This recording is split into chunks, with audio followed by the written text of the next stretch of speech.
TV Makmur. tvmakmur.com, sebuah saluran TV atas talian yang dijayakan oleh sekumpulan sukarelawan yang komited. Antara aktiviti TV Makmur adalah membuat siaran langsung majlis-majlis ilmu seperti kuliah maghrib, kuliah duha, forum, ceramah dan bermacam majlis yang memerlukan khidmat siaran langsung. TV Makmur adalah platform penyiaran yang tidak berorientasikan keuntungan, maka kami memerlukan sokongan dan sumbangan anda untuk meneruskan operasi kami. Salurkan sumbangan anda ke laman web dana.tvmakmur.com atau terus ke akaun Maybank 556020066810. Terima kasih kerana membantu. Semoga Allah mengganjari anda dengan sebaik-baik balasan.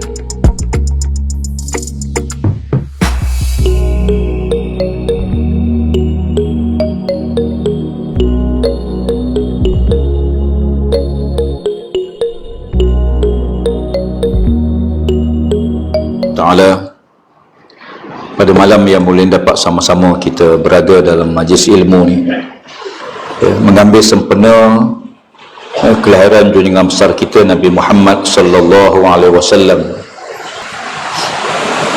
di mana kelahiran baginda sallallahu alaihi wasallam bukanlah kelahiran biasa sebagaimana lahirnya seorang pemimpin atau seorang raja atau seorang manusia biasa, tetapi kelahiran yang dinanti sejak ribuan tahun, bukan saja oleh manusia, bahkan alam seluruhnya. Masing-masing menunggu kelahiran Nabi sallallahu alaihi wasallam. Yang benci, yang marah, yang tak suka ialah musuh-musuh Allah. Yang menentang dan rasa terancam dengan kelahiran Nabi ini ialah orang yang menentang Allah Subhanahu wa taala, yang syirik pada Allah, yang tak beriman dengan Allah. Manakala orang yang beriman dengan Allah taala memang masing-masing menunggu.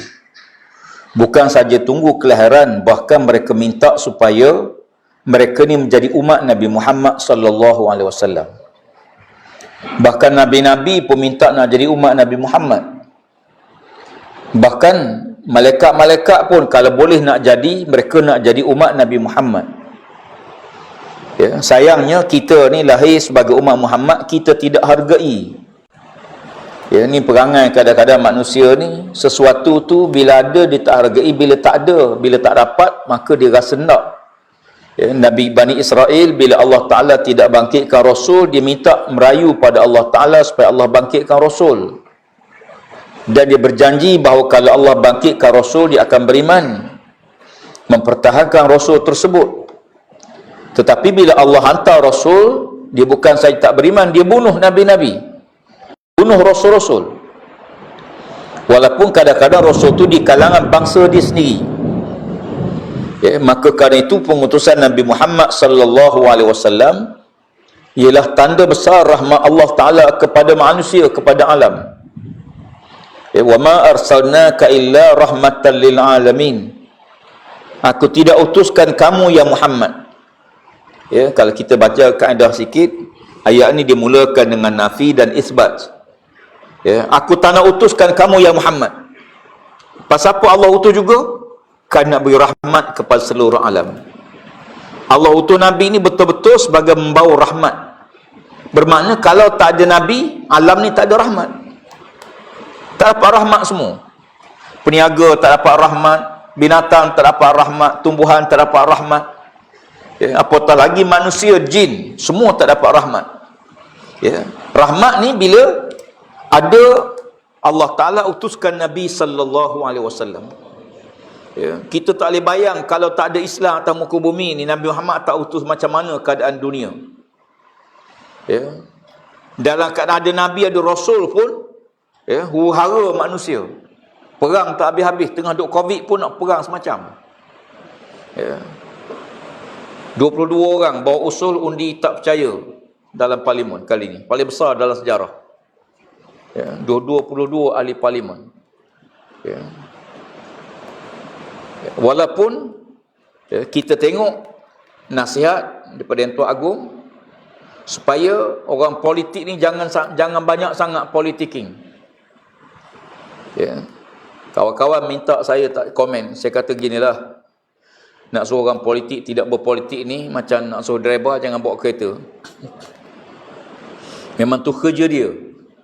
Ya, cuma yang diminta kurangkan politik yang melampau. Ya, kerana politik yang melampau ni tak sudah-sudah, tak habis-habis. Ya, hidup kita ni bukan hanya semata-mata kerana satu benda. Ya. Ya, hidup ni ada tujuan. Siapa yang beritahu tujuan hidup? Nabi Muhammad. Ya, Nabi ni dia bukan beritahu hidup. Hidup ni semua binatang hidup, makhluk semua hidup. Tapi Allah Ta'ala beritahu kita hidup ni untuk apa? Ya, apa matlamat hidup kita? Kita nak ke mana sebenarnya? Ya, hidup ni tuan-tuan tak usah bimbang. Ya, memang tuan-tuan dah hidup dah, mati pun tuan-tuan tak usah bimbang lah. Akan sampai masa mati. Tidak kena COVID, mati kena darah tinggi. Tak kena darah tinggi, mati kecil manis. Ya, tak mati kecil manis, mati kena kanser. Ya, tak kena kanser, mati aksiden. Tak kena aksiden, mati sakit tua. Dah tak ada kes, tua, mati juga. Ya. Tetapi yang Allah Ta'ala hantar Nabi nak beritahu kenapa Allah jadikan kita manusia ni. Siapa boleh beritahu pasal apa Allah buat kita? Kenapa Allah tak jadikan kita kipas angin? Ya. Kenapa Allah tak jadikan kita rumput pokok? Saya biasa masuk hutan. Ya. Dalam hutan ni, ya, macam-macam binatang bunyi. Bunyi macam-macam. Waktu maghrib ada binatang bunyi waktu maghrib. Lepas maghrib dia senyap. Ada binatang start maghrib sampailah dekat waktu subuh. Masuk subuh dia pun senyap. Ya, baru ni saya masuk hutan sekejap lah. Melepas gian. Duduk Putrajaya je.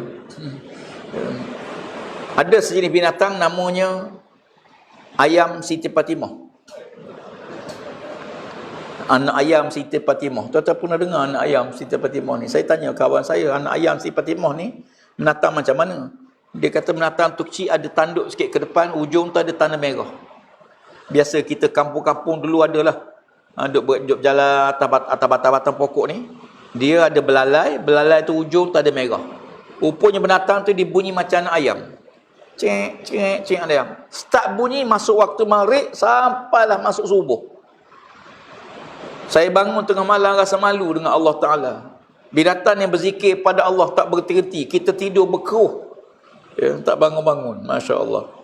Apa tujuan matlamat hidup kita? Allah Ta'ala beritahu. Kalau tanpa Nabi, kita tak tahu apa tujuan Allah hidupkan kita. Allah Ta'ala sebut, وَمَا خَلَقْتُ الْجِنَّ وَالْإِنسَ إِلَّا لِيَعْبُدُونَ. Aku tidak akan ciptakan jin. Allah sebut jin dulu, kata ulama, kerana bilangan jin lebih ramai pada manusia. Ya, nisbah 9/10. Ya, 9%. Ya, seorang manusia 9 jin, 90 malaikat. Ya. Allah Ta'ala jadikan jin, Allah kata Allah tak akan jadikan jin, Allah tak akan jadikan manusia illa melainkan. Pasal apa Allah buat juga? Liya'budun, supaya kita jadi hamba Allah. Ya. Siapa yang ajar kita nak jadi hamba Allah? Nabi Muhammad sallallahu alaihi wasallam. Kalau tidak tuan-tuan, kita jadi hamba harta, hamba pangkat, hamba kebesaran, hamba ego, hamba sombong, hamba harta benda, hamba perempuan. Kita akan jadi hamba. Manusia bila lahir ke dunia memang jadi hamba. Cuma nak tentu hamba siapa? Hamba Allah ke? Hamba harta ke? Hamba projek ke? Ya. Atau hamba pada manusia ke? Hamba tetap hamba. Ya. Semua ni hamba. Ada orang yang jadi hamba hawa nafsu. Apa ra'aita man ittakhadha ilahahu hawahu? Tidakkah kamu lihat ya Muhammad? Manusia ada orang yang menjadikan hawa nafsunya sebagai ilahnya. Ya, sebagai Tuhan dia. Hawa nafsu sebagai Tuhan, makna dia hamba kepada hawa nafsu. Ya. Ada orang jadi hamba kepada pemimpin. Ditaati pemimpin tersebut. Taat sungguh-sungguh. Ya. Tak peduli yang pemimpin tu suruh halal ke haram ke dosa ke boleh ke tak boleh, dia je taat setaat-taatnya. Islam datang mengajar kita la ta'ata li makhluqin fi ma'siyatil khaliq. Jangan kamu taat pada mana-mana pemimpin, mana-mana makhluk. Kalau makhluk tu durhaka pada Allah. Isteri taat pada suami, ya, selagi mana suami tidak suruh benda maksiat. Bila suami suruh benda maksiat, isteri tahu dia taat. Siapa aja? Rasulullah. Demikian juga kita diajar dalam hidup kita ni, Allah Ta'ala bagi masa 2 waktu, waktu siang dan waktu malam. Ya. Siang ada kaedah dia. Start isyak tak ada semayang, melainkan sampai waktu subuh. Siang lepas subuh tak ada semayang, melainkan sampai waktu zuhur. Tengok, ya, bagaimana Allah Ta'ala mengatur jadual hidup kita dengan dijadikan waktu ibadah kita yang wajib. Ya, kalau tak ada waktu semayang, tuan-tuan, hancur, punah dunia ni. Ya, kita jadi kerja sampai tak ada waktu rehat. Tak, kerja pagi, tuan-tuan lepas subuh boleh kerja, tapi sampai waktu zuhur kena berhenti. Ya, kena berhenti. Walaupun saya boleh buat kerja lagi, saya kuat lagi, kena berhenti waktu tu, kena rehat sekejap. Pasal apa? Kerana tubuh kita ni bukan mesin. Tubuh kita ni ada waktu. Dia boleh bekerja, tapi dia kena rehat. Kemudian bekerja sampai waktu asar. Lepas asar ada waktu maghrib. Lepas maghrib ada waktu isyak. Siapa yang atur hidup kita ni? Allah Ta'ala. Macam dia atur? Diatur dengan jadual sembahyang. Ya, diatur dengan jadual sembahyang kita. Ya. Allah Ta'ala mengatur hidup melalui Nabi SAW. Sebab tu, ya, Allah Ta'ala jadikan Nabi Muhammad ni manusia. Ya, puak-puak musyrikin Mekah, dia kata, ya Muhammad, kami akan beriman kalau sekiranya Allah hantar pada kami ni Nabi. Tapi Nabi ni bukan jenis makan, jenis pergi pasar. Ya. Dia rasa kalau Nabi ni jenis malaikat yang tak makan, yang tak berkahwin, yang tak pergi ke pasar, yang tak bekerja, ibadah pada Allah macam malaikat. Kalau Allah hantar malaikat sebagai rasul, nescaya manusia akan komplain pula. Dia akan komplain lagi. Macam mana kita nak tiru dia? Dia tak makan, kita makan. Macam mana kita nak tiru rasul? Dia tak kahwin, kita kahwin. Sebab itu Allah kata, laqad ja'akum rasulun min anfusikum azizun alaihi ma anittum harisun alaikum bil mu'minina raufur rahim fa in tawallau faqul hasbiyallahu la ilaha illahu alaihi tawakkaltu wa huwa rabbul arsyil azim. Telah datang pada kamu rasul di kalangan kamu, jenis kamu. Nabi Muhammad ni jenis kita. Ya, makan, tidur, berkahwin. Nabi pernah bercerai tak? Pernah. Ya. Nabi pernah cerai dan Nabi pernah rojok. Dan ada Nabi cerai dan Nabi tak rojok. Nabi pernah cerai Hafsah, anak Sayyidina Umar Al-Khattab. Kemudian Nabi rojok semali. Nabi kahwin, Nabi rojok balik. Ya. Kenapa? Kerana Hafsah membocor rahsia kepada Aisyah. Ya. Dalam peristiwa yang Allah Ta'ala sebut dalam Al-Quran Al-Karim. Ya. Nabi SAW, ya, berlaku kematian, anak laki-laki meninggal semua.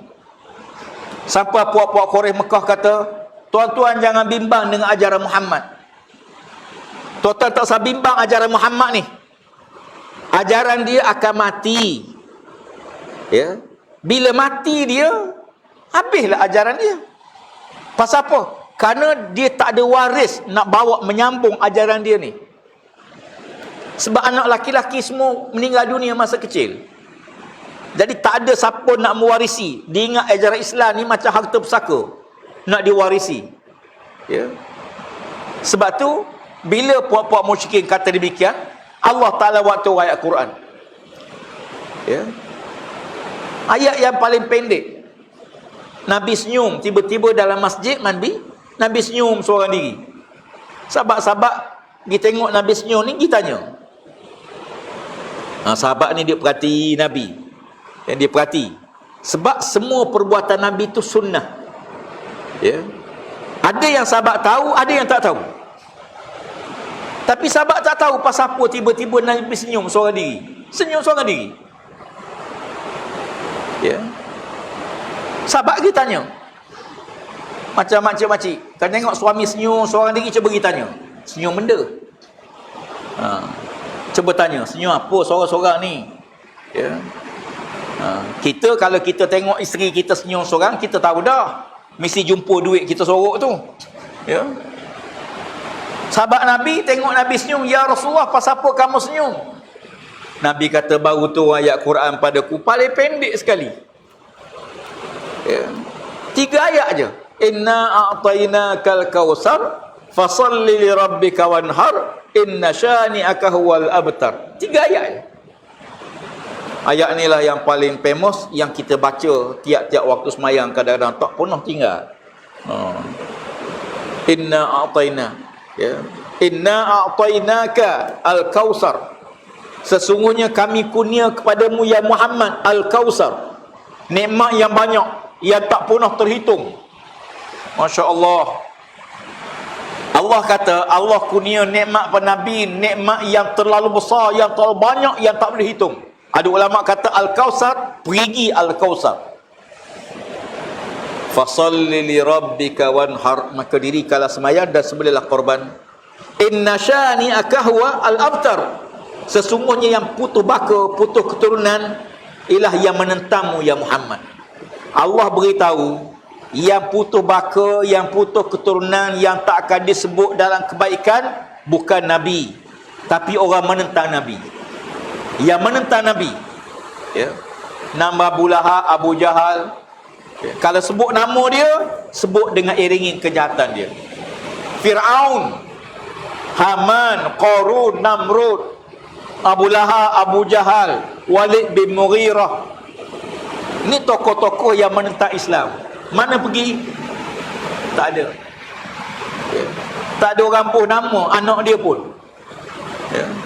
Kalau tidak, boleh dapat 5 anak laki-laki pun. Yang pertama Fir'aun, yang kedua Qarun, yang ketiga Namrud, yang keempat Abu Lahab, yang kelima Abu Jahal. Senang. Abu Lahab, mari. Kenapa orang tak buh nama? Bukan orang Islam, orang kafir pun tak buh nama anak dia dengan gelaran-gelaran tersebut. Ya. Pasal apa? Allah Ta'ala sebut, yang putus ingatan, yang putus sebutan bukan Nabi Muhammad sallallahu alaihi wasallam. Nabi ni tuan-tuan, setiap minit nama Nabi disebut di seluruh dunia. Setiap minit. Tidak ada satu minit pun nama Nabi tak disebut. Azan ni, azan sambung. Waktu azan kan, kita masuk pukul 7. Sebelah 7 1 minit. Sebelah lagi 7 2 minit. Sebelah lagi 7 5 minit. Sambung. Kita habis azan sini, akan sambung sana. Dalam semayang, bermakna bila azan tak putus, semayang pun tak putus. Dalam semayang, selawat pada Nabi SAW. Yang tiap-tiap hari ni beribu. Ada orang selawat sampai 10,000 kali sehari ke Nabi SAW. Ya. Ada orang selawat 1000 kali sehari. Dia tak pernah tinggal selawat Nabi 10,000 sehari. Ada seorang, dia tak pernah tinggal selawat 1000 kali sehari. Tak apalah, atas kemampuan masing-masing. Ya. Bila saya tulis dalam Facebook saya kata di antara azam saya sempena Nabi ialah untuk mengekalkan istiqamah selawat pada Nabi 100 kali sehari. 100 kali. Ada yang kata, kenapa 100 ustaz? 1000 lah. Takkan ustaz pun 100? Koman lah. Ya. Ustaz ni sekurang-kurangnya 10,000 ke 1000. Saya kata tak. Ya. Nabi pesan dalam bab amal ibadah, ambil yang ringan, yang mudah kita buat. Ambil yang ringan. Jangan waktu semangat azam 10,000, lepas tu besok hafal 1 pun tak. Ambil yang mudah. Nabi kata ambil yang mudah, yang kita yakin dalam kemampuan kita untuk buat. Kemampuan kita tak sama. Ada orang mampu 10,000, ya Allah. Ada orang mampu 1,000, ya Allah. Ya. Tapi jangan kurang pada 100. Kenapa jangan kurang pada 100? Kerana kelebihan 100 kali selawat ni besar sangat. Man salla alayya marra sallallahu alaihi asyara. Nabi kata siapa-siapa selawat padaku sekali, Allah selawat padanya 10 kali. Sekali kita selawat, Allah selawat pada kita 10 kali. Siapa-siapa selawat ke Nabi 10 kali, Allah selawat pada dia 100 kali. Kalau kita selawat ke Nabi 10 kali, Allah Ta'ala selawat kepada kita yang doa. Ya. Allah Ta'ala beri rahmat 100 kali rahmat. Ya. Kalau kita berselawat pada Nabi 100 kali sehari, Nabi kata Allah jamin 3 perkara. Dan 3 ni cukup lah. Apa dia? Pertama, tubuhnya tidak akan disentuh oleh api neraka di hari akhirat. Masya Allah. Ya. Oh, kalau gitu Ustaz, selawat je lah, semayang tak payah, tak apa dah, muka tak sentuh neraka. Selawat je lah Rasulullah, selawat je. Tuan-tuan, sistem Islam ni, sistem Islam, dia tak akan jadi macam tu. Kalau orang boleh jaga selawat 1 kali, dia mesti jaga semayang. Dia mesti tutup aurat. Kalau dia tak semayang, confirm dia tak boleh istiqamah 100 kali selawat. Dia Islam ni, dia sifat Islam, dipanggil kamil mutakamil. Dia sempurna, tapi dia menyempurnakan yang lain. Dia sempurna. Umpama kita nak semayang, kena ambil wuduk. Sempurna wuduk. Sempurna. Tetapi sempurna wuduk ini menyempurnakan semayang. Tak sah semayang kalau tak ada wuduk. Bila nak semayang, kena sempurnakan air. Kena air mutlak. Tak boleh air mustakmal, air mutanajis. Sempurna dah air ni. Sempurna. Begitulah dia saling kait mengait. Ada orang kata saya nak selawat 100 kali tapi saya nak semayang. Confirm tak boleh. Pasal apa? Kan dia saling kait mengait, lengkap melengkapi. Ya. Yang kedua kata Nabi, siapa-siapa selawat padaku 100 kali sehari, Allah Ta'ala akan elakkan dia daripada terkena sifat munafik. Dia tidak akan kena sifat munafik. Tak ada sifat munafik pada tubuh dia. Apa sifat munafik? Dalam tu hadis disebut ada 3, ada hadis menyebut 4. Ya. Bila berjanji mungkin janji, bila dia berjanji mungkin janji, bila bercakap dia bohong, bila dia amanah dia khianat, dan bila bertengkar dia melampaui batas. Ya. Dalam tu hadis lain dia kata salasum man kunna fihi munafiqan, ya. Salasun, 3 perkara siapa-siapa ya, yang berlaku ada padanya 3 perkara ni, maka dia termasuk dalam sifat munafik. Cakap bohong, janji, dia mungkin janji, dan bila dia amanah dia khianat. Orang yang selawat pada Nabi SAW, Nabi kata dia tidak akan terkena sifat munafik. Banyak lagi lah amalan-amalan minta lindung pada Allah daripada sifat nifak. Nifak ni ada 2. Satu, nifak munafik dari segi i'tiqad. Satu lagi munafik dari segi asi. Munafik i'tiqad sebagaimana Allah sebut dalam Al-Quran. Ya, orang munafik ni fid darkil asfar, neraka paling bawah sekali. Itu munafik i'tiqad, na'udzubillah. Ya. Di luar nampak Islam, dalam hati sangat benci dengan Islam. Ya. Walaupun dia semayang. Ya. Dia semayang, tapi hatinya anti-Islam. Hatinya berpura-pura Islam. Dia menyamar aja, dia bukan Islam. Dia berpura-pura Islam. Dia bergaul dengan Islam untuk cari rahsia bagaimana untuk menghancurkan Islam. Ya, sebagaimana Senok Ogronje. Ya, Senok Ogronje ini munafik. Ya. Dia dihantar ke Indonesia. Ya, untuk melawan, cari jalan macam mana cara ya untuk mengalahkan umat Islam di Aceh. Ya. Dia pun pergi ya, menyamar sebagai Islam bernama Abdul Razak. Ya, bergaul dengan Islam, semayang, masjid, baca Quran, berzikir, ya, pakai jubah, pakai serban. Macam orang Islam. Semayang tak tinggal, setiap waktu mari, subuh mari. Ya. Tapi sebenarnya munafik. Dia mari nak siasat. Ya. Lama dia bergaul dengan orang Islam di Aceh apa semua. Akhir dapat satu benda. Dia kata punca kekuatan orang Islam di Aceh ni ialah pak-pak haji yang balik daripada Mekah. Pak-pak kiai yang balik pada Mekah, mereka ni lah menyuntik semangat jihad kepada pejuang-pejuang Islam di Aceh. Ya, dia pergi ke Mekah dan dia balik, dia meniupkan semangat jihad. Lalu dia pergi ke Mekah. Dia pergi ke Mekah, tuan-tuan.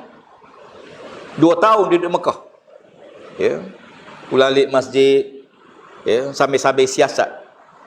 Ya, menyiasat orang Islam daripada Indonesia, jumpa Pak Kiai tu, jumpa Pak Kiai ni, siasat. Ya. Hafal hadis Nabi, hafal Quran. Ya, balik ke Indonesia, buat laporan. Ya, satu laporan setebal 120 muka surat. Dihantar pada Pesuruhjaya Belanda. Dia kata, sekarang saya tahu punca kekuatan umat Islam di Aceh. Puncanya semangat jihad yang ditanam oleh Bapak Kiai yang balik pada Mekah. Apa tindakan? Jangan bunuh. Jangan bunuh Bapak Kiai. Jangan lawan mereka. Tapi beri jawatan ke dia. Supaya dia tak berani memperjuangkan Islam. Tak berani cakap benar. Ya. Pemuda-pemuda tangkap bunuh. Surat tu bocor, alhamdulillah. Ya. Orang pergi serbu di rumah dia, mendapati tersusun surat-surat dihantar kepada Belanda, strategi maklumat sulit selama dia jadi munafik. Akhir dia pun tangkap, dibicarakan, jatuh hukuman pancung, bunuh. Ya, munafik. Lalu dia dibunuh dan dikebumikan depan masjid Baitur Rahman di Aceh. Masjid yang tak kena tsunami hari tu. Ya, digali, kubur tak situ, tanam situ sebagai peringatan, sebagai amaran. Lalu Belanda dapat maklumat tersebut, dihantar satu batalion tentera menyerang Aceh, ya, menyerang Masjid Baitur Rahman, gali balik kubur, ambil mayat dia, bawa balik ke Belanda. Tahun ni kita orang Islam sambut Maulid Nabi dalam keadaan penghinaan kepada umat Islam, khususnya di Perancis. Ya, bagaimana karikatur, ya, tiap-tiap tahun mereka akan ukir, buat lukisan menghina Nabi SAW. Ya, Perancis ni memang, ya, antara yang sangat berdendam dengan Islam. Ya. Dan akibat daripada tindakan tersebut, kita tengok bagaimana akhirnya seorang cikgu masuk dalam kelas, tunjuk gambar hina Nabi, menyebabkan orang Islam tak boleh tahan. Seorang pemuda 18 tahun akhirnya ikut cikgu ni, tangkap, kemudian dibunuh cikgu, dipancung, dikerak kepala cikgu ni. Ya, lalu polis menyerbu rumah dia, ya, dan akhirnya polis tembak dia. Ya, dia gugur syahid. Ini pelajar tersebut. Dan akibat daripada itu kita tengok dunia Islam mula mengambil tindakan di atas ucapan, ya, Presiden Perancis yang hina Islam, menghina Nabi SAW dan menganggap Islam sebagai pengganah dan sebagainya. Ya, dan kita Malaysia, kita dah hantar, ya, nota bantahan, ya, kerajaan, ya, terhadap tindakan yang dibuat oleh Perancis, dan negara-negara Islam diminta untuk boikot barang keluaran daripada negara Perancis. Dan kita juga kena menyahut cabaran tersebut, seruan tersebut, supaya boikot semua produk yang dikeluarkan oleh kerajaan Perancis. Ya, dan itu tindakan yang kita boleh buat segeralah. Segera yang kita boleh buat. Jadi barangannya banyaklah, nanti tuan-tuan buka website, tuan-tuan tahulah produk-produk yang dikeluarkan oleh daripada negara Perancis macam mana, supaya kita bertindak. Ya, alhamdulillah ada beberapa buah negara Islam termasuk Turki, ya, yang bertindak, ya, di atas dengan penuh keberanian untuk bertindak ke atas orang yang hina Nabi SAW. Ya, orang hina Nabi ni tuan sekalian, pernah berlaku zaman Nabi SAW di Mekah. Seorang laki-laki menghina Nabi SAW. Ya, dia ni asalnya masuk Islam, kemudian dia murtad. Lepas dia murtad, dia hina Nabi. Ya, setelah dia hina Nabi, Nabi doa pada Allah Ta'ala. Nabi melepaskan, ya, diri dia pada dia. Maknanya kalau Allah nak turun bala, terpulang pada Allah lah. Akhirnya laki-laki dia mati. Ya, bila dia meninggal dunia, kawan-kawan dia, puak-puak musyrik Mekah, ya, gali kubur dia, tanam, bangun pagi besok, mayat dia keluar pada kubur. Ya, lalu mereka kata, ni kerja Muhammad lah ni, tak kerja-kerja orang lain. Ya, macam sekarang lah, bila apa sikit Islam lah, ni Islam lah ni, ya, terus, ya. Akhir mereka tuduh ni kerja Nabi Muhammad dan pergi ikut Muhammad. Lalu dia gali-gali balik kubur, tanam lagi, ya, tanam semula. Pagi besok mayat keluar semula. Ya. Ada yang tuduh Memang kerja Muhammad. Lalu kali ketiga digali lagi, tanah lebih dalam lagi. Bangun pagi besok, mayat dah terkubur lagi. Lalu masa senyap. Tak ada siapa berani pergi tanam dah. Lalu mayat dia duduk atas kubur tersebut, beberapa hari, hingga busuk. Seekor anjing datang. Anjing datang, berak di atas kepala dia, di muka dia. Kencing pada mayat, pada bangkai dia tu. Dan bangkai dia dihina. Waktu dunia nampak hina dah. Sebab tu orang hina Nabi ni boleh dihukum bunuh. Walaupun dia bertaubat pada Allah sekalipun, kena bunuh dia. Ada pun dosa lain, tuan-tuan, dosa lain. Orang bertaubat, minta ampun pada Allah Ta'ala, maka tak dihukum dia. Dia bertaubat. Contoh dia curi barang. Dia curi barang tu. Lepas tu dia menyesal. Dia pulang balik barang tu, minta maaf. Tak dihukum. Tapi jangan lepas hukum baru nak pulang. Tak adil lah. Maka demikian juga. Tapi dalam bab hina Nabi, tak ada. Pasal apa? Kenapa sampai macam sekali? Kerana Allah Ta'ala sebut, innallaha wa malaikatahu yusalluna ala nabi. Allah dan para malaikatnya berselawat kata Nabi. Kata ulama, Allah berselawat atas Nabi bukan sebagaimana kita selawat pada Nabi. Allah berselawat pada Nabi bermakna Allah Ta'ala merahmati Nabi dan memuliakan Nabi sallallahu alaihi wasallam. Sebab tu kata Rasulullah, ana habibullah wala fakhra. Ana habibullah. Aku ni kesayangan Allah, kekasih Allah. Aku sebut ni bukan aku nak sombong. Kata Nabi, aku sebut ni bukan aku nak sombong pada kamu. Tapi memang Nabi ni habibullah, kekasih Allah Subhanahu wa taala. Kerana Allah berselawat kata Nabi. Dan para malaikat berselawat kata Nabi. Lalu kita diminta berselawat kata Nabi sallallahu alaihi wasallam. Maka setiap kali kita dengar ayat ni, kita kena selawat. Biasa kita dengar bila orang baca ayat ni, hari Jumaat khutbah. Bila Tok Khatib baca khutbah, bila Tok Khatib kata innallaha malaikatahu yusalluna 'alan nabi ya ayyuhallazina amanu sallu 'alaihi wa sallimu taslima. Habis itu kita kena berselawat. Kita kena selawat. Jangan duk senyap, ya. Pasal apa? Ayat ni menyuruh kita berselawat. Maka bila habis ayat ni, kita kena berselawat. Selawat. Yang kedua, bila kita kena selawat? Bila kita dengar orang selawat pada Nabi. Kita dengar ada orang selawat pada Nabi. Allahumma salli ala Muhammad. Kita pun Allahumma salli ala Muhammad. Dengar orang selawat, maka kita turut berselawat pada Nabi SAW. Yang ketiga, bila mana kita mendengar ayat Quran ke, hadis Nabi ke, yang menjelaskan fadilat kelebihan orang selawat pada Nabi, hendaklah kita ambil kelebihan tersebut dengan berselawat pada Nabi SAW. Umpama hadis tadilah, man shalla alayya marrah sallallahu alaihi wasallam. Siapa-siapa selawat padaku sekali, Allah selawat pada 10 kali. Ambil kesempatan terus. Dengar hadis-hadis macam ni, hadis-hadis kelebihan macam ni, ambil kesempatan selawat. Pasal apa? Sekarang ni boleh buat. Dan kita tak tahu lepas ni kita boleh selawat ke tidak. Dan kita ni tak sempat jumpa Nabi SAW.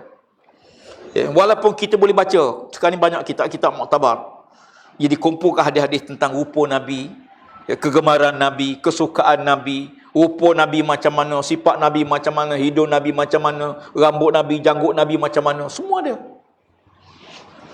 Yang ada lagi hari ni apa dia? Kita ada lagi jubah Nabi, kita ada lagi rambut Nabi. Waktu Nabi bertahallul haji, Nabi SAW cukur kepala dia 2 bahagian. Satu bahagian dicukur dan diberi kepada keluarganya. Satu bahagian lagi diberi para sahabatnya. Dan itu dibagi-bagikan. Sampailah sekarang masih ada. Pedang Nabi masih ada. Dan adalah peninggalan Nabi SAW. Tapi kita tak sempat jumpa Rasulullah SAW. Tetapi ada hadis Nabi kata, aku berbangga dengan mereka yang melihatku dan beriman denganku. Nabi bangga dengan orang jumpa Nabi, mari jumpa Nabi, beriman dengan Nabi SAW. Tetapi aku lebih bangga, dan aku lebih bangga, dan aku bangga. 3 kali berulang. Mereka yang tak sempat melihatku tapi beriman denganku. Aku rindu untuk bertemu dengan mereka di hari akhirat. Ya, orang yang Nabi rindu jemput ialah siapa dia? Orang yang beriman dengan Nabi tapi tak sempat jumpa Nabi. Siapa dia? Mudah-mudahan kita semua, insya-Allah. Ya, kita semua. Allahu Rabbi, petang tadi ana sebut pada muslimat. Nikmat besar Allah Taala utuhkan Nabi, dengan Nabi kita kenal siapa Tuhan kita. Kalau tak ada Nabi, tak tahu jadi apa kita ni, masya-Allah. Kalau bayangkan kalau tak ada Rasul, dunia ni, oh masya-Allah. Ya, hancur semua tuan-tuan. Ya, berlaku kerosakan. Tapi ada Nabi, pertama kita kenal siapa Tuhan kita. Kita tahu pematlamat hidup kita. Kita tahu halal haram, dosa pahala, syurga neraka. Kita tahu. Dengan ada Nabi, kita tahu batas-batas. Laki-laki ada batas dia, perempuan ada batasan dia, mak dengan ayah ada batasan dia, raja-raja ada batasan dia. Ya. Dengan ada Nabi, kita tahu ketaatan. Taat pada makhluk macam mana, taat pada mak macam mana, taat pada ayah macam mana, taat pada raja macam mana, taat pada Allah macam mana. Ya. Makam, marhalah-marhalah ketaatan. Ya. Dengan ada Nabi, kita tahu bahawa hidup kita ni tak usah risau, tuan-tuan. Kita di umat yang paling tenang. Ya. 2 hari lepas bila duduk sibuk cerita kerajaan nak bertukar, ada orang tanya, saya pergi panggil mesyuarat kabinet, mesyuarat kementerian saya lah. Ada orang tanya, dia kata, Ustaz macam mana ni? Kata nak tukar pula. Saya kata kalau tukar pun saya, tuan-tuan tak tukar, tuan-tuan tetap kerja lah. Ya. Yang tukar mungkin orang politik. Tapi tak ada apa nak risau. Ya. Kenapa orang mukmin tidak risau? Sebab orang beriman dengan Allah Ta'ala, dia tahu hak makhluk kita setakat mana border dia. Hak Allah Ta'ala setakat mana dalam bab doa. Hak kita minta pada Allah. Hak Allah menentukan nak bagi ke tak bagi, bila masa nak bagi, banyak mana nak bagi, itu urusan Allah Ta'ala. Kita minta lah. Tapi Allah Ta'ala dia ada waktu dia nak bagi tak bagi ni. Ya. Allah maha mendengar, dia tak pernah tolak. Allah malu nak tolak doa hamba. Ya. Allah malu nak tolak doa hamba dia. Ya. Allah tak akan tolak doa. Cuma bila dia nak bagi, macam mana nak bagi, bentuk nak bagi, itu hak Allah. Kadang-kadang kita minta, Tuhan tak boleh bagi, tak bagi. Pasal apa? Tak sesuai yang kita minta tu. Ya Allah, kayalah. Satu hari saya masuk ke Kaabah dalam hijir. Ya, ada seorang Melayu, orang Malaysia lah, pegang dengan Kaabah, doa. Ya Allah, ya Tuhanku, ya Allah, kayalah aku sekaya-kayanya, ya Allah. Saya dengar takut. Ya Allah, ya Tuhanku, kayalah aku sekaya-kayanya, ya Allah. Saya kata pakcik ni mati nanti ni. Ya. Tuan-tuan, semua benda ni dia jadi rosak bila lebih-lebih. Lebih tak boleh. Islam larang kita. Ya. Islam tak bagi kita berlebihan. Sayang lebih-lebih tak boleh. Benci lebih-lebih tak boleh. Ya. Bahkan dalam hadis berkata, kalau kamu sayang seorang, jangan melampau-lampau sayang, boleh satu hari jadi musuh. Kalau kebenci seorang, jangan melampau-lampau benci, boleh satu hari jadi kawan. Dulu Pah dengan UMNO ni balah semua 60 tahun. Balah. Tiba-tiba elok je jadi kawan. Siapa sangka? Ya. Ada orang kadang-kadang jadi kawan rapat betul, tiba-tiba balah. Siapa sekarang? Ya. Sedang-sedang. Ya. Tidak lebih-lebih. Dalam bab makan pun. Ya. Wa kulu washrabu wala tusrifu. Makanlah. Allah kata makanlah. Halal baik makanlah. Wala tusrifu, jangan lebih, jangan bazir, jangan berlebih-lebih. Allah Rabbi, cantik sistem Islam ni, masya-Allah. Ya. Dia tak kata jangan makan, tapi dia tak juga suruh makanlah banyak-banyak, dah. Ya. Nabi kata perut kamu tu 1/3 untuk makanan, 1/3 untuk udara, untuk air, 1/3 untuk udara. Ya. Nabi ajar kita bila kita makan bila lapar, berhenti sebelum kenyang. Ini payah ni. Makan bila lapar, tu kadang-kadang kita kawan ajak kita makan. Berhenti sebelum kenyang, lagi payah, tuan-tuan. Ya. Kenapa tak berhenti? Tak kenyang lagi. Ya. Tak kenyang berhenti. Betul, kalau kita berhenti. Pernah satu hari Nabi SAW ni, dia pergi ke rumah sahabat. Dan sahabat menyediakan makanan pada Nabi SAW. Dan Nabi SAW makan. Biasa Nabi bila dia makan, dia tak akan makan seorang diri. Tapi hari itu Nabi makan seorang diri. Sahabat-sahabat tak ajak pun. Nabi makan sampai habis. Sahabat lain nak tengok. Tuan-tuan, ini kebiasaan Nabi ke bukan kebiasaan? Bukan kebiasaan Rasulullah. Nabi ni bila nak makan, mesti dia ajak orang. Mesti ajak orang makan. Ya. Tiba-tiba satu hari Nabi makan, tak ajak orang. Sahabat sampai tengok. Lepas balik, sahabat tanya, ya Rasulullah, kenapa makan seorang tadi? Nak tahulah juga. Ya, sahabat-sahabat nak tahu kenapa makan seorang. Ya. Nabi kata makanan tadi tak sedap. Makanan tadi tak sedap sangat. Aku bimbang kalau aku beri makan pada kamu, lalu kamu terkeluar perkataan menyebabkan tuan rumah kecil hati. Makanan tak sedap. Kalau bagi sahabat, Allah macam ni beri makan Nabi. Masak macam ni. Ya. Takut-takut keluar perkataan macam tu. Maka kan itu Nabi SAW makan seorang. Jadi bila Nabi buat benda yang pelik tu, ada benda lain. Ya. Dan sahabat tanya. Satu hari saya tengok almarhum Tuan Yazid, lepas memfardu dia tak sembahyang sunat. Ya. Lepas memfardu dia tak sembahyang sunat. Dan saya tahu ini bukan kebiasaan dia. Dia ni orang sembahyang jaga, sembahyang sunat lagi jaga. Kita ni sembahyang fardu tak apa jaga kadang-kadang. Dia ni orang jaga sembahyang sunat. Tapi satu hari saya sembahyang, saya tengok dia, lepas fardu dia menyadar tak sembahyang. Saya pergi kat dia, saya tanya, pasal apa tu tak sembahyang sunat? Dia kata gini, orang musafir, inilah ni kan musafir lah. Orang musafir dia kata, sembahyang 4 rakaat, Tuhan bagi rusuh 2 rakaat. Boleh buat 2. Boleh jamak pula. Yang fardu boleh kurang secara tu, maknanya yang sunat tidak dituntut sebagaimana orang mukim. Kalau nak buat, boleh. Tapi jangan tuan tengok, kenapa Pak Mat tak semayang? Tok Guru tak semayang? Tok Guru tu musafir.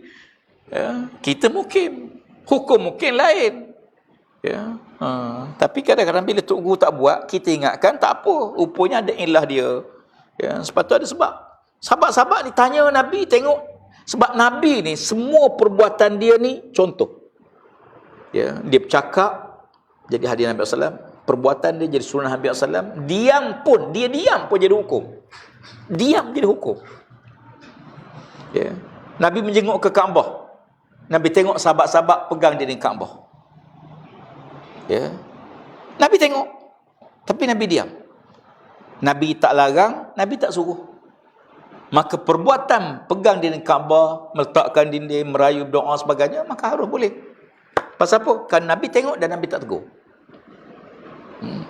Pernah Khalid Al-Walid makan dak depan Nabi SAW. Dan Nabi tengok. Nabi tak makan. Dan Nabi SAW tidak melarang. Maka hukum makan dak boleh. Pasal apa? Sebab Nabi tahu dan Nabi tidak larang. Ya. Diam Nabi itu hukum. Bayangkan 23 tahun lebih tu, semua perbuatan Nabi itu ialah panduan bagi kita. Masya Allah. Mana ada orang, tuan-tuan sekalian, pemimpin yang sangat dikagumi, semua perbuatan dia kita tahu, melainkan Nabi je. Nabi ni semua perbuatan dia kita tahu. Sebab tu kalau tuan-tuan jumpa satu hadis, dan tuan tengok ada orang lain beramal lain daripada apa yang kita pegang, jangan komplain, sebab hadis Nabi bukan satu. Ya, hadis Nabi bukan satu. Ya, ada puluh ribu hadis Nabi SAW. Ya, sebab tu bila Khalifah Harun Ar-Rashid sampai ke Madinah, dia mencadangkan untuk digunakan kitab Muwatta Imam Malik ke seluruh dunia Islam. Dan kitab-kitab lain dia nak kumpul, nak dibakarkan. Guna satu kitab saja. Kitab Muwatta saja. Ya, apa kata Imam Malik? Wahai mukminin, jangan buat demikian, tak boleh. Aku tulis hadis yang aku jumpa. Banyak lagi hadis yang aku tak jumpa. Maka kerana itu adanya kitab-kitab sahih yang muktabar, Bukhari, Muslim, Ibn Majah, Nasai, masing-masing meletakkan syarat. Syarat sahih pada Bukhari tak sama syarat sahih pada Muslim, tak sama pada Ibn Majah. Tapi hadis sahih, ya semua hadis sahih beramal dengan dia. Ya, boleh beramal dengan dia. Ya. Apa-apa yang Nabi beritahu, ya, maka kita buat. Apa-apa Nabi diam, maka kita ingat. Cuma jangan buat sesuatu amalan lalu kita kata Nabi buat. Ya. Man kazzaba alayya muta'ammidan falyatabawwa maq'adahu minan nar, na'udzubillah. Nabi kata siapa-siapa ya mengada-ngadakan sesuatu yang Nabi tak buat, dia kata Nabi buat, dengan sengaja dia mereka-reka cerita, mereka-reka peristiwa, maka habuannya neraka, kata Rasulullah SAW. Ya. Ada tak orang reka hadis Nabi? Ada, puluh ribu. Ya, ada seorang tu dia dekat nak meninggal dunia, dia mengaku dia telah mendustakan 10,000 hadis Nabi SAW. Tujuan dia baik, cara tak betul.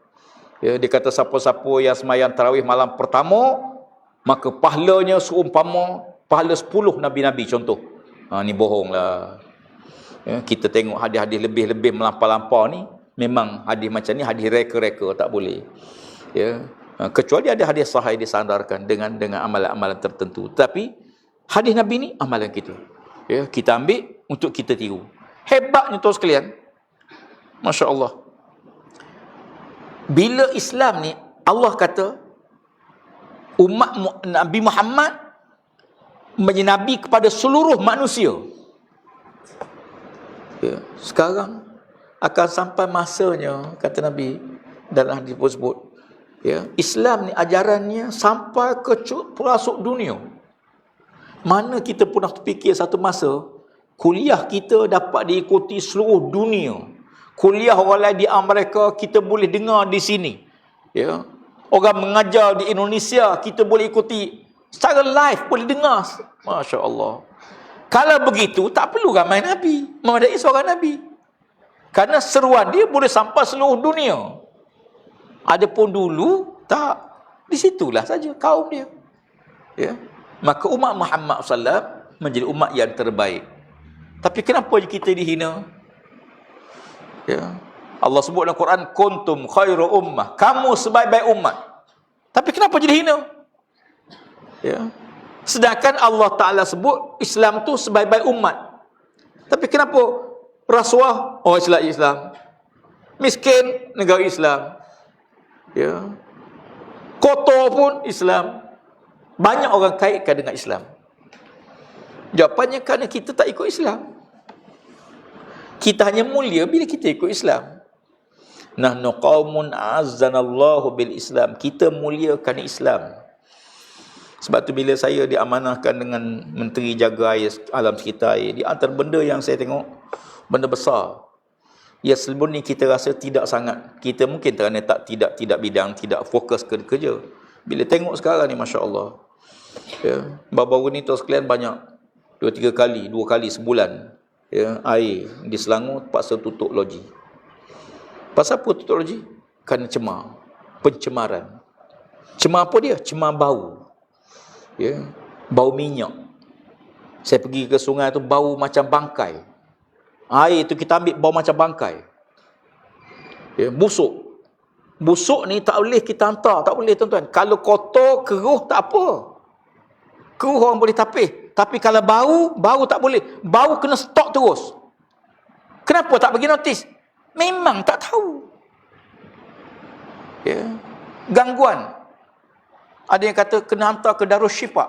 Banyak kali sangat gangguan. Ya.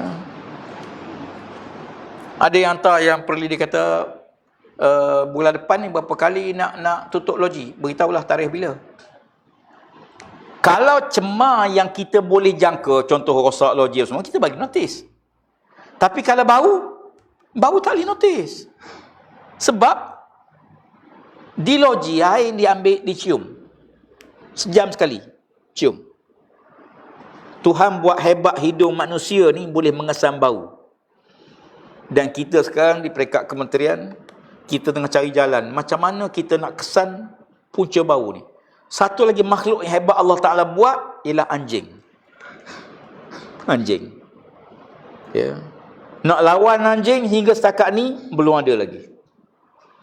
Ya, anjing ni tuan sekalian dadah pun ya, scan kamera apa semua boleh lepas. Anjing biasa payah lepas. Jadi hiduplah. Bila masuk loji, masya-Allah, tutuplah loji. Ya. Bila nak sedut yang dalam loji kena bersih, kena buang sebab bau minyak belaka. Kena buang. Nak ambil sungai masih bau lagi. Macam nak hilang bau, cari punca dia. Pergi cari punca. Sampai pukul 11 12 malam cari punca. Bila menteri turun, pegawai kena turun lah. Jadi turun pergi cari sampai ke Nilai Negeri Sembilan. Ya, cari sampai ke Nilai. Ya, dapat kesan pada satu sungai. Sungai kan cabang-cabang. Cabang ni tak ada, cabang ni ada. Usul cabang ni. Sampai cabang lagi, atas tak ada, bawah ada. Cari lagi. Sampai tempat jumpa takungan. Ya, takung air. Ya. Ambil air tu tak bau. Sudah. Mari mana bau? Tak tahu. Ya, tengah malam dah. Besok baru cari sambung. 1 lori bahan kimia dibuang di dalam sungai. Bahan daripada kilang, ya. Barang ni sepatutnya dihantar ke pusat pelupusan. Tapi bila buang tepi sungai, masuk dalam air, selagi barang ni kita tak buang keluar, air tu selagi itulah bau tu. Masya-Allah. Dosa kecil ke dosa besar? Ini dosa besar, bukan dosa kecil. Dosa kecil ni dosa kita dengan Allah Ta'ala termasuk 70 dosa besar. Ya, berzina, minum arak, berjudi sebagainya.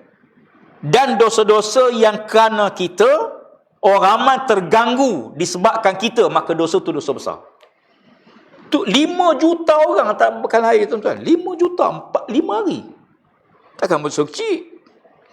Ini dosa besar. Ya. Macam nak buat tuan sekalian? Ya. Macam mana kita nak kawal? Sungai beratus-ratus kilometer. Ya, kilang pun beribu-ribu kilang. Ya. Kadang-kadang dia mari curah dalam minhole dan lubang tu ditutup. Ya. Kita bolehlah pasang alat, sekarang kita pasang TV sebagainya, kita pasang. Tapi kalau selagi manusia tak berubah, sikap dia tak berubah, maka selagi itulah tu sekalian. Ya. Sebab tu kita tengok masalah besar kita ialah Nabi datang, Nabi tak ubah benda ya. Nabi datang, Nabi tak ubah benda ni. Nabi ubah manusia tu dulu. Sebab bila manusia tu berubah, ya benda tu akan berubah. Ya. Baik, pada manusia ubah benda dia. Pada tubuh manusia ni, Nabi ubah dia. Nabi ubah 2 perkara. Pertama, iman dengan Allah Ta'ala. Yang kedua, beriman dengan hari akhirat. 2 ni je tu sekalian. Ada pun yang lain, beriman dengan malaikat, beriman dengan kitab, beriman dengan Rasul, beriman dengan hari akhirat. Mengkata-kata itu ialah beriman dengan yang kait-kait. Asasnya 2. Beriman dengan Allah Ta'ala, supaya kita tahu bahawa kita ada Tuhan. Buat kerja ni jangan buat macam tak ada Tuhan. Ya, tuan-tuan nak buat benda, ingat ada Tuhan. Saya ni bila masuk 60 tahun ni, dia ingat ke mati tuan-tuan. Ya. Mungkin bila masuk umur 60 ni, ya, duk teringat mati, tiap-tiap hari teringat mati, duk risau dengan mati. Ya. Ya, mungkin 60 tahun ni ialah zaman ya, kita pun tak lama dengan mati. Nabi pun 63 tahun. Ya, bila kita umur 60 tahun ni, kita fikir, kita ni hidup ni mungkin tak lama. Tapi yang penting ialah bagaimana kita, umur kita yang ada ni, kita boleh manfaatkan kepada benda yang boleh tolong kita di akhirat. Pemimpin, kalau dia buat baik, dapat pahala banyak. Kalau dia buat salah, buat silap, ditanggung dosa. Ya, maka jawatan bukan harta pusaka yang nak berebut. Ya, tapi dia suatu amanah Allah Ta'ala. Ya, kalau tidak kerana hadis Nabi, ya, Nabi kata siapa-siapa yang orang ramai berhajat kepada dia, lalu dia lari, dia tak nak pikul, aku tak nak jumpa dengan akhirat. Aku tak nak jumpa dia besok di akhirat. Ya, sebab tu kita kadang-kadang, kita tidak minta, tapi kalau dia amanah, kita lari. Kata Nabi, pasal apa? Nabi kata siapa-siapa orang ramai berhajat kepada dia, tiba-tiba dia lari, aku tak nak jumpa besok di akhirat. Na'udzubillah. Ya, maka kita laksanakan tanggungjawab. Kita pikul, minta doa pada Allah Ta'ala siang malam supaya Allah mudahkan urusan kita. Kata guru saya, jangan tinggal amalkan selalu surah Alam Nashrah Laka Sadrak. Ini dipermudahkan oleh Allah Ta'ala urusan kita. Kita minta doa siang malam pada Allah Ta'ala. Ya, dan Nabi kata, siapa-siapa yang bersungguh, jangan kamu bagi pada orang yang terlalu inginkan jawatan, kata Rasulullah. Ya, jangan kamu beri satu jawatan kepada orang yang terlalu ingin jawatan tu, berebut pun bersungguh-sungguh nak. Kalau didapat, kata Nabi, Allah tak akan tolong dia. Ya, kalau dapat pun jawatan tu, Allah tidak akan tolong dia, Allah tak akan bantu dia. Kita ni kalau Tuhan tak tolong kita, tak ada apa kita ni, tuan-tuan sekalian. Ya, jadi insya-Allah, sebab itu kita harapkan dengan sambutan Madinah Rasul pada malam ni, ya, sempurnakan Nabi, kita azam 2-3 perkara lah yang kita boleh buat. Yang pertama, selawat pada Nabi SAW. Yang kedua, kalau tuan-tuan jumpa buku-buku tentang Rasulullah, ataupun tuan-tuan buka handphone, website mana-mana, carilah tentang hidup Nabi. Kita ni sebenarnya tak kenal Nabi. Ya, kita sebenarnya tak kenal Rasulullah. Tak kenal. Kita kadang lebih kita kenal pada artis yang kita minat, kita kenal pada pemimpin yang kita suka berbanding Nabi SAW. Ya, kita kadang-kadang kita tak tahu pun secara hidup Nabi, apa kesukaan Nabi, apa yang Nabi tak suka, cara Nabi duduk macam mana, cara Nabi buat macam mana, ya, dan apa mimpi Nabi, bagaimana Nabi banyak sangat.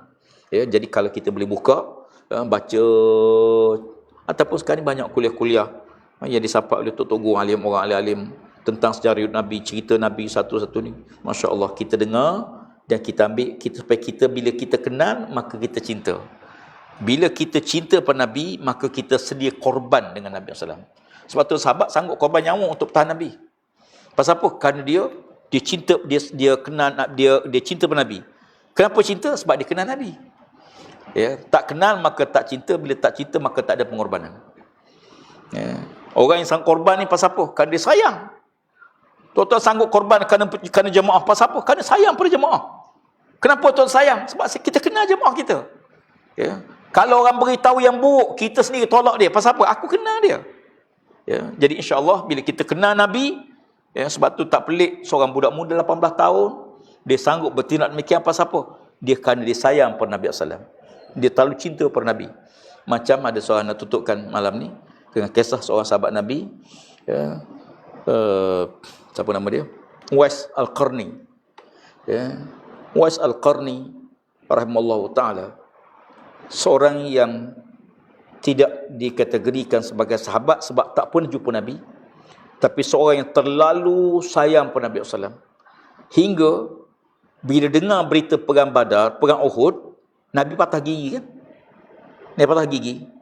Dia dapat berita Nabi patah gigi kena batu, maka dia mengambil batu, dia hentak pada gigi dia. Orang tanya, pasal apa Uwais? Dia kata, aku ingin merasai macam mana, nak tahu macam mana deritanya Nabi SAW. Oh, sampai macam tu sekali. Ya, ada sahabat-sahabat yang terlalu rindu pada Nabi SAW siang malam yang bersama Nabi SAW. Hingga ada yang sahabat-sahabat kadang dia tengok Nabi, dia ikut semua. Nabi kata, ya, tak perlu. Ada yang kehidupan kita yang jadi amalan kita ambil. InsyaAllah mudah-mudahan kita semua, ya, dekat dengan Nabi SAW. Wallahu alam. InsyaAllah lepas ni kita salat isyak. Dan lepas salat isyak kita selawat, sama-sama selawat pada Nabi SAW. Ya, kemudian lepas tu kita ada sediakan makan sikit jamuan kita kat luar. Ya, InsyaAllah sama-samalah.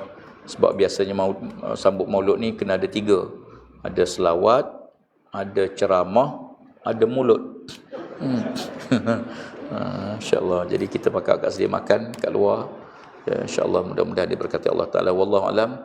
Kuliah saya ni ginilah, saya tak boleh nak tentu waktu kerana jadual pun payah nak tetap, walaupun asalnya pada hari cadangnya awal Sabtu malam Ahad. Ya, tapi kadang-kadang tak sempat juga, ya, kerana program yang banyak. Ya, gitulah, kalau sekiranya ada waktu, saya ada ruang, saya akan maklum. Kita akan post dalam WhatsApp group masing-masing, insya-Allah, boleh kita pakat-pakat sebarkan. Sekian dulu untuk malam ni. Mudah-mudahan diberkati Allah Subhanahu wa taala. Wallahu a'lam. Aqulu qawli hadza, astaghfirullahal azim li wa lakum. Wassalamualaikum warahmatullahi wabarakatuh.